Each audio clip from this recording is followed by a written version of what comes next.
What's up, guys? So basically here's the new place. Just moved in yesterday, and yeah, gonna be shooting videos here from now on. Kind of a dope view, sort of. A lot better than I was expecting. Got the Missouri River down there, super flooded. But yeah, basically, there we go, fix the brightness.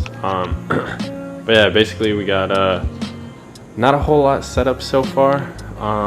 As far as videos go, probably gonna be using this as the backdrop and then like shoot the video right in that area, me sitting there, and then do some backdrops there for now.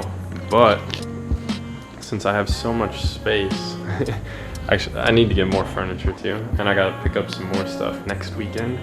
But yeah, there's also this. I gotta put away all my like Supreme and stuff.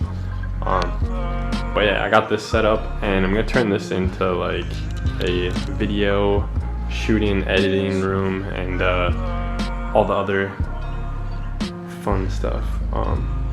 But yeah, so there's like a little tour of the new cribbo. But yeah, not a super long video, just kind of some BTS showing you guys behind the scenes. Haven't even had Wi-Fi set up yet. Been chilling here for a day and a half with no Wi-Fi, so out here playing games that don't need it, like Forza and whatnot. But yeah, hopefully set up Wi-Fi tomorrow, shoot some videos this week, do maybe a little surprise next week. But yeah, that's about it.